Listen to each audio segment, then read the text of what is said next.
Hi guys, good day to everyone. We are now done in discussing the validation of instrument section of our manuscript. The next section that we will be discussing now is yung tinatawag natin na data gathering procedures. And take note, the things that I will discuss here is not universal or are not universal kasi nagbabago yung inilalagay natin sa bawat part ng ating manuscript depende sa institutional format na meron ng school kung saan kayo napasok. But technically, the things that I will discuss here are the product of different benchmarking and reading materials that we have encountered during the time that we are conceptualizing our research manuscript or our research manual. So to start our discussion, allow me to share my screen to you. Okay. Okay, there you go. So technically, katulad ng na-mention ko kanina, uh, the steps I have or the sections that I have in data gathering procedures are not universal.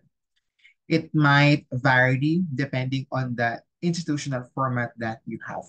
But technically, these sections or itong mga sections na di-discuss ko sa inyo are usually the contents na inilalagay sa data gathering procedures. And to start with, let's have the first section. So the first section na inilalagay namin or yung first paragraph na inilalagay namin sa data gathering procedure namin is yung tinatawag na preparation and coordination. In preparation and coordination part of the data gathering procedures, dito sinasabi ng researchers, anong instrument for instance ang kanilang gagamitin to meet or to gather the needed data, okay, in response to your statement of the problem. And then after that, papaano kayo makikipag-coordinate on your chosen local or on your chosen locale? Kanino ninyo ipapadala ang consent letter? Sino-sino yung mga contact person niyo? Okay? Then after that is yung second section or yung second paragraph. Not necessarily second paragraph, but it is the second section or the second part. Continuous naman kasi siya. Yung second part naman is yung tinatawag natin na distribution of research instrument. In here, inilalagay ng mga researchers yung kanilang plan in distributing the research instrument that they formulated. For example, quantitative ang nature ng research paper ninyo. So nagawa ka dyan ng survey questionnaire, for instance, Likert scale. Yung Likert scale na ginawa mo, how do you plan to distribute that to your respondents? Ito ba ay printed or ito ba ay pag-Google Forms? Kung kayo naman, for example, ay qualitative, how do you intend to conduct the interview or the focus group discussion to your participants? Ito ba ay online? Ito ba ay face-to-face? Whatsoever. Kung kayo naman ay mixed method, ganun din. Ano ang gagawin ninyo sa phase 1? Ano ang gagawin ninyo sa phase 2? Okay? Then after that, for example, na-distribute mo na yung research instrument or na-narrate mo na-mention mo na yung mga steps na gagamitin ninyo or gagawin ninyo in the distribution of your instrument. The next thing is that, paano mo naman ngayon i-retrieve or i-collect yung mga research instrument na pinamigay mo sa iyong mga respondents kung ito ay printed at papaano mo naman ngayon i-retrieve yung Google Forms na ibinigay mo sa iyong mga respondents. Eh, kung interview naman, papaano mo i-gather yung transcribed data coming from your interview or focus group discussion. Okay? Then after that, halimbawa, na-mention mo na yung gagawin mo on the collection of data or on the retrieval of data. The next thing is that the data analysis. Itong part na to ng data analysis, medyo technical ito. Though there is a separate part of your research manuscript, which is ito yung next part na i-discuss ng Sir Giovanni, for data analysis, na-mention na din ito on the data gathering procedures. Katulad ng nasabi ko sa inyo kanina, napaka-crucial ng data analysis.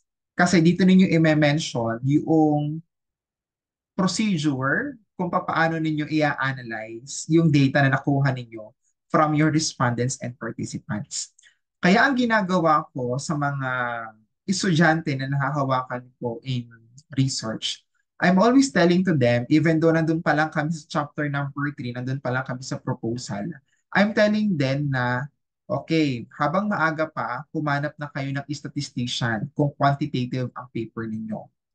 Humanap na din kayo ng language editor kung kayo ay qualitative. Kung mixed method naman, edi humanap ng statistician, humanap ng language editor. Parehas yung kailangan yan. Bakit po? I have three reasons kung bakit kahit nandun pa lang kami sa proposal, pinapahanap ko sila. Number one is that for the guidance. Okay? Ano yung ibig sabihin ng for the guidance? Baka kasi yung napiling methodology ng mga bata ay quantitative, tapos ang kanilang design ay correlational. And then doon sa kanilang setup or doon sa kanilang produce statement of the problem, wala silang statement of the problem for correlational. That's a big problem kapag nag-proposal defense kayo. Malaking problema agad yun.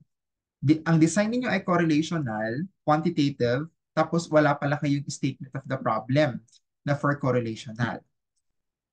So kung meron na kayong nahanap na statistician, pwede kayong mag-consult. Ma'am, ito po yung aking statement of the problem. It is aligned with my research objectives. And then ito po ang design ko. Ang design ko po ay correlational.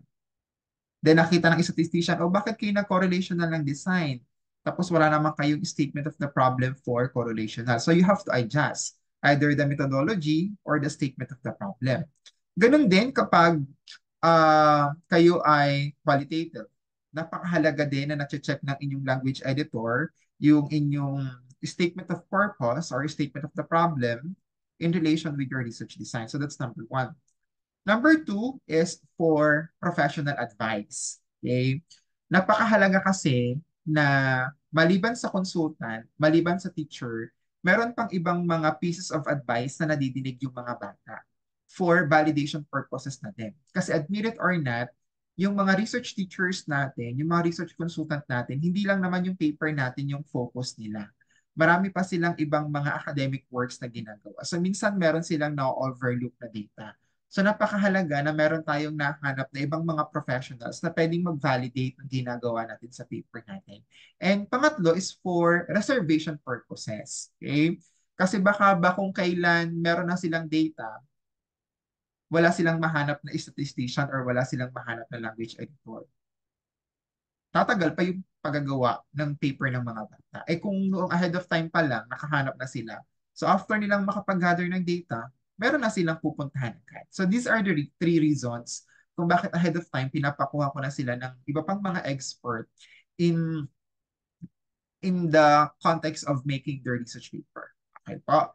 And then panglima is yung finalization and reporting. After mong, for example, after mong ma-analyze yung data, how do you plan to present the data? Paano mo i-report yung data? Paano mo siya i-present? Gagamit ka ba ng tables? Gagamit ka ba ng graphical illustration? Gagamit ka ba ng enumeration kung kayo ay qualitative or narrative lang? That's it. So let's have a concrete example of everything. Though it is divided into 5 sections, not necessarily kapag ginawa nyo siya ay subtopic or naka-subtitle. Pwede siyang continuous paragraph, pwede siyang first paragraph is for part 1, second paragraph is for part 2, or pwede namang the combination. It's up to you. Okay, so let's have a concrete example of that. Sample number 1. Ito yung sample na lagi kong ginagamit dun sa mga previous videos ko. So, tingnan natin yung kanilang process ng preparation and what they call this, coordination. Step 1. Ang una nilang ginawa for the preparation is that they designed a questionnaire which intends to capture the experiences and challenges encountered by the grade 3 and grade 3 to grade 6 pupils during the transition to online learning. So that's their preparation. Then paano yung coordination nila? Since ang kanilang mga respondents or participants ay mga elementary pupils, napakahalaga na magbigay sila ng letter of request to the principal. And since mga minor ito, napakahalaga din ng parental consent. Okay? Para lang ma-sure natin na talagang pumapayag yung parents sa mga batang ito na mag-participate Okay? And they are legally authorizing the researchers to partake, or they are legally authorizing these pupils to be part of the research type. Okay po, napakahalaga niyan. Then after that, paano yung process ng kanilang distribution? So the distribution of questionnaire followed the outline phases. Mixed method kasi sila. So in phase number 1, ang sasagutan ng mga bata is kailangan makomplete yung demographic information, makapagsagot sila regarding their engagement with online learning tools. And next one ay makapagbigay sila ng kanilang satisfaction with online learning tools. Anong instrument ang gagamitin nila? They will be using 5-point Likert scale for the quantitative data in phase number 1. Okay? Then after that, halimbawa, tapos na sila sa phase number 1, kasi ano to, explanatory kasi siguro yung kanilang design. Nag-conduct naman sila ng interview with their chosen participants. Kapag kayo ay mixed method at meron kayong, for example, 50 respondents sa phase 1, not necessarily yung 50 respondents na yon, sila din ay ganun din kadami yung i-interviewin ninyo in phase number 2. Halimbawa, dun sa 50 respondents ninyo sa phase 1, pwedeng humanap lang kayo doon or kumuha lang kayo ng 5 hanggang 10 na participants na pwede ninyong interviewin per phase number 2. Baka kasi ang idea ninyo, kung 50 nung phase 1, 50 din nung phase 2. No. Matrabaho kasi ang phase 2 kapag qualitative. Nakakalugaw kung ganun kadami din yung bilang ng pupils na interviewin natin. Okay? So in phase number 2, the pupils responded to open-ended questions which talks about the challenges they face during online learning. Okay? This is for the qualitative data for the purpose of having a deeper insights regarding their experiences. Then, that's their plan. Yan yung intention nila. Ganyan yung plano nila when it comes to the distribution of their instrument. Paano ngayon naman yung retrieval? After the designated period, so maaaring yung pagsasagot nila ng questionnaire ay ganito. Binigay sa mga bata yung kopya. Siguro kung hindi natapos sa mga bata, pinadala sa bahay, maaaring ganun yung setup, o di kaya naman nagbigay lang sila ng 1 hour sa mga bata para sa pagsasagot. Basta ang mahalaga, you should set a designated period or timeline kung hanggang kailan lang yung pagsasagot ng instrument, lalo na kapag online ito. So after the designated period for the distribution of the instrument and data gathering, the researchers retrieve the responses with the assistance of the class advisors. So tinulungan sila ng class advisors of the chosen respondent participants. That's it. Then after that, paano yung kanilang data analysis? So dito natin malalaman kung paano sila mag-a-analyze ng data. Following the data retrieval, the researchers transcribe the responses. The quantitative data was systematically organized for statistical analysis, and the qualitative responses were initially reviewed for recurring themes and patterns. So maaaring, for example, ang statistical analysis nila na gamitin dito ay pwede silang gumamit ng descriptive statistics. And then for the qualitative naman, pwede silang gumamit dito ng thematic coding o di kaya naman ay cross-case analysis. It depends on the advice that their statistician and language editor na ibibigay sa kanila. Then after that, paano nila i-report or i-present yung na-analyze sa data. Finally, the findings were compiled into a comprehensive report discussing the pupils' experiences, emphasizing a significant challenges and areas of satisfaction with online learning. This report included tables. So gagamit sila ng table for the quantitative data and the thematic analysis and thematic presentations for the qualitative insights. Siguro pa enumeration, pwede naman. O di kaya naman by subtopic. It depends na sa kanilang language editor. The completed report was subsequently shared with the administration to inform future strategies and improvements in online learning. So, ang last plan daw nila or last step ay they are going to present the data they gathered from the pupils to the administration para at least ma-inform sila ano ba yung experiences ng mga. So, ganyan. Ganyan nila ninanarrate or sinasabi yung kanilang data gathering procedures. Di ba napakasimple lang naman? Okay, so let's have second example. Let's have sample number 2, this one. Sample number 2. Okay, this one. Okay. The researchers designed a questionnaire to evaluate satisfaction and engagement with the online retail platform. So gumamit sila ng questionnaire. Yung questionnaire na yun is composed of demographic information, customer satisfaction, engagement with personalized marketing, and open-ended feedback. Okay? Kung mapapansin ninyo, medyo nagdagdag sila ng information as compared sa sample number 1. Kasi katulad nga na nasabi ko, yun naman ay, ang mahalaga kasi sa bawat section na yun, masabi ninyo yung gagawin ninyo. Not necessarily kung ano yung sample ko, yun na din ang ilalagay ninyo. You compose your own. You make your own identity. You mark your own identity. Okay?